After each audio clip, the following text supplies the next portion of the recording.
tudo bem? Como vocês estão? Aqui é a Mônica e hoje a gente vai conversar sobre literatura russa, falar sobre um livro do Turgenev. Esse aqui é Ninho de Fidalgos, que eu li nessa edição aqui da LPM Pocket, que tem como tradutora a Denise Salles, tá? Essa edição é traduzida do original russo. Esse texto, gente, é de 1859, então o Turgenev escreveu um pouquinho antes do seu famoso Pais e Filhos, mas aqui a gente já vai encontrar muitas das suas características principais. Então, um belo olhar da sua geração frente às gerações que estavam chegando ali, os seus conflitos, questões. Então, aqui você vai encontrar aqueles diálogos, né, com opiniões distintas, um embate realmente entre personagens. Outro ponto que me chamou a atenção, que eu acho que é uma das assinaturas do Turgenev, é a construção de personagens femininas muito ricas, com personalidade forte e que exercem muita influência no protagonista da história, que se fazem muito presente com as suas opiniões fortes, com o seu caráter e também com as suas atitudes. E antes da gente conversar realmente sobre o enredo desse livro, eu quero te convidar a se inscrever aqui no canal, caso você ainda não seja inscrito,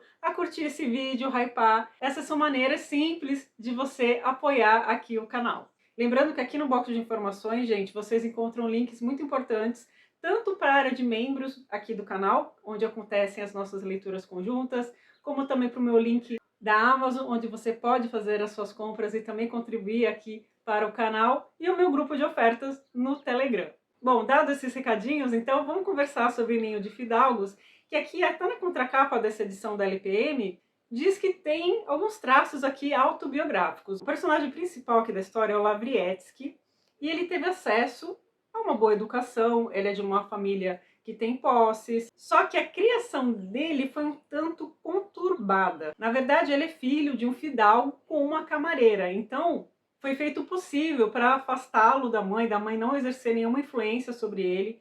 A mãe era uma ótima pessoa, a gente aqui numa parte do livro, a gente sabe do passado desse personagem e das gerações anteriores, então a gente sabe alguma coisa da sua ascendência. O fato é que a criação dele foi muito conturbada e a gente vai perceber os efeitos disso quando ele chegar na fase adulta.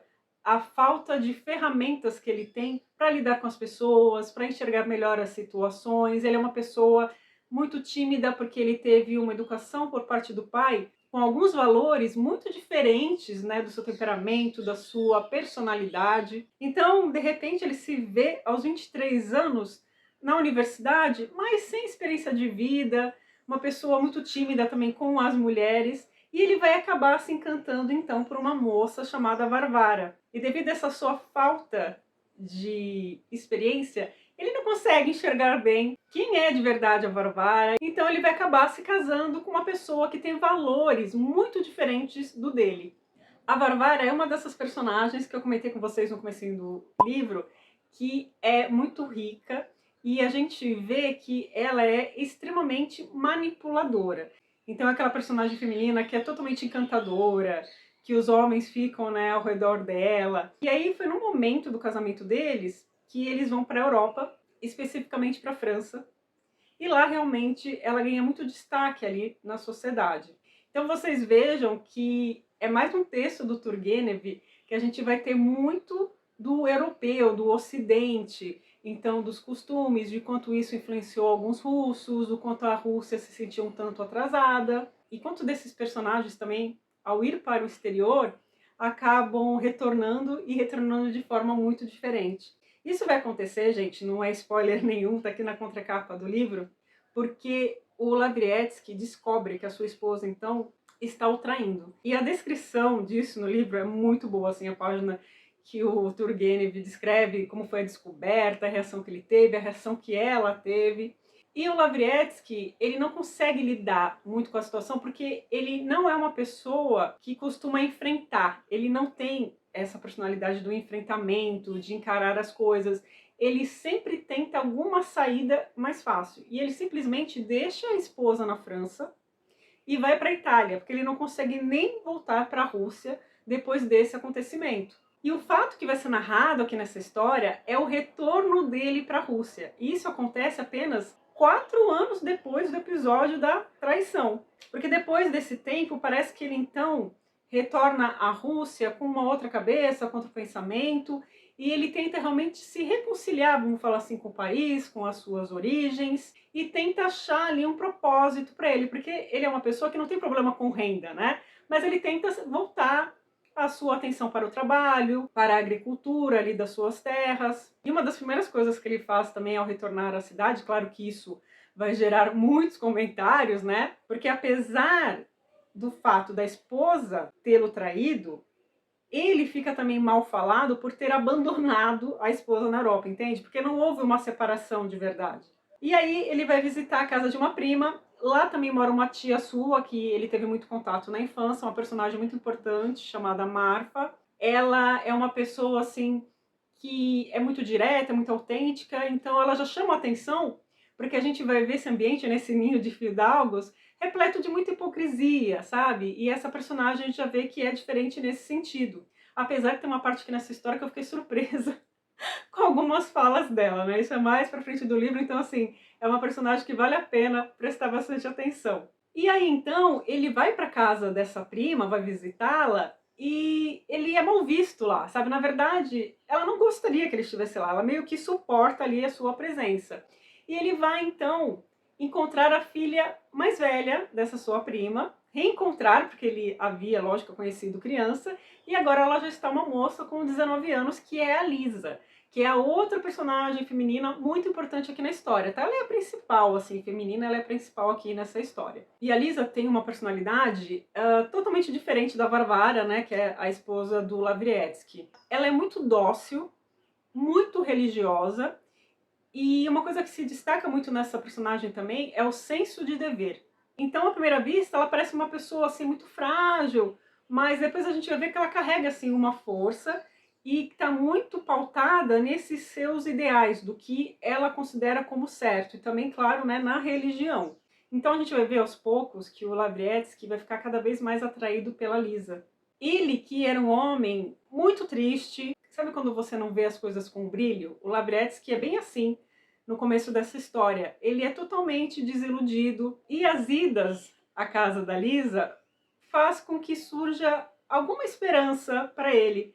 Mas, como a gente comentou, no papel ele ainda é casado, e a Lisa, claro, muito religiosa, ela vê com muito maus olhos, né, ele ter deixado a esposa, e ela acha que ele devia perdoá-la, e ela conversa muito disso com ele. E aí o Turgenev vai aproveitar, né, destrinchar um pouquinho esse assunto do casamento em um diálogo. Aliás, gente, grande parte das ideias aqui desse livro são trabalhadas em diálogos, tá?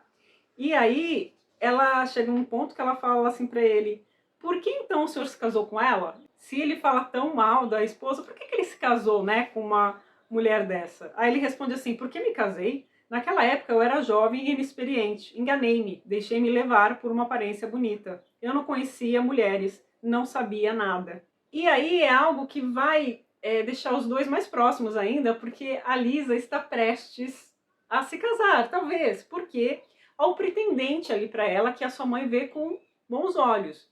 Ele se chama Pachim, então ele tem todos os atributos considerados bons pela mãe da Lisa, só que esses valores, esse comportamento difere muito do da Lisa, do que a Lisa acha interessante, acha correto. Então ela ainda se sente reticente quanto a se casar ou não com o Pachim. E a chegada do Lavrietsky coloca mais dúvidas então na sua cabeça, porque aos poucos eles vão se aproximando. A aproximação não vem apenas do Lavrietsky. A Lisa também passa a vê-lo com bons olhos, apesar dessa questão do casamento, há algo nele também que a atrai.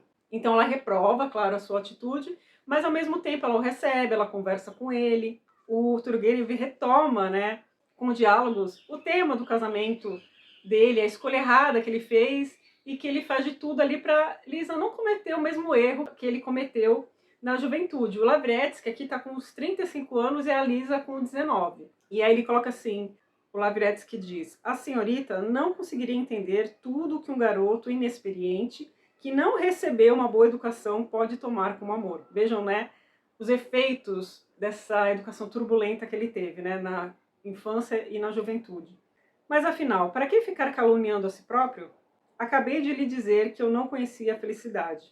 Aí ele pensa, não, eu fui feliz. Quer dizer, dentro das perspectivas que ele tinha lido, que ele entendia de mundo, da sua experiência, ele foi feliz no casamento. Claro, até descobrir a traição, descobrir que as coisas não eram como ele pensava, a sua esposa não era quem ele pensava. Então esse personagem tem esses dois aspectos fortes. O vislumbre de uma possível felicidade, quer dizer, ainda é possível ser feliz depois de tudo que aconteceu, e depois o retorno à pátria, buscando uma função, sabe? Ele se sentir útil para algo. E aí é que entra também um outro personagem muito interessante, que é um amigo seu da universidade que ele reencontra. E nesse reencontro, o Turgenev aproveita para fazer um diálogo tipo daqueles que a gente encontra em Pais e Filhos, né, que há esse conflito de gerações, e aqui não é um conflito de gerações ainda, há um outro diálogo que vai ser, mas aqui é um conflito do que se deve fazer, né? Então, assim, qual é a sua função? O que você está fazendo aqui? E do que, na verdade, as pessoas fazem. Porque quando o Turgenev traz esse colega de universidade que ressurge ali na vida do Lavretsky, ele aproveita também para mostrar a hipocrisia das pessoas, né? Porque ele está cobrando muito o Lavretsky do que ele deve fazer, como o Lavretsky fosse um inútil, sabe, que não estivesse colaborando em nada ali com o futuro do país, né, com as suas terras, enfim. E ele próprio é essa pessoa que não faz nada. Só que, de alguma forma, esse diálogo que ele tem com esse amigo impacta também o Lavretsky a essas visitas dele na casa da Lisa. Quer dizer, ao que ele vai fazer ali com as suas terras, com o seu futuro e também com essa sua parte sentimental. Só que a gente sabe, né, como mencionei para vocês, que há um pretendente já para Lisa. Então há meio que um duelo ali entre os dois, e o Turgenev explora isso também em um diálogo entre eles.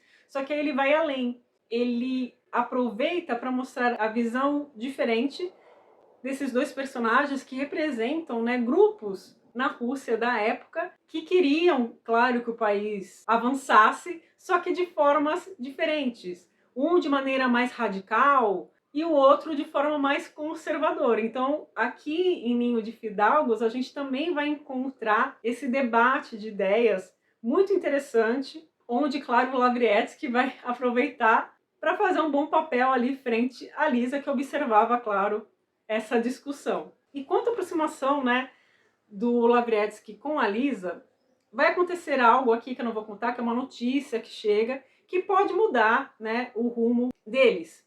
E isso dá uma perspectiva nova para o Lavretsky e também para a Lisa. E a gente vai ver também os desdobramentos que isso tem. E aí a gente vai ver, né, como que fica essa questão, se há ou não esse vislumbre de felicidade, com o que esses personagens vão se contentar. Então é um livro com diálogos muito interessantes, com personagens ricos, que vão passar para a gente questões ali da época, e também algo mais introspectivo, né, da parte psicológica, o quanto as pessoas estão realmente resignadas, né, com o seu destino, com as escolhas que elas fizeram na vida, ou se existe ainda uma perspectiva de mudança. O livro vai trabalhar muito isso, né, principalmente na parte final.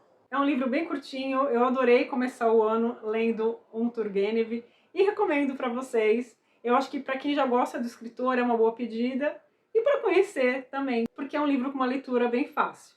Eu espero que vocês tenham gostado, muito obrigada por ter assistido o vídeo até aqui e eu espero vocês no próximo aqui no canal. Até lá, tchau, tchau!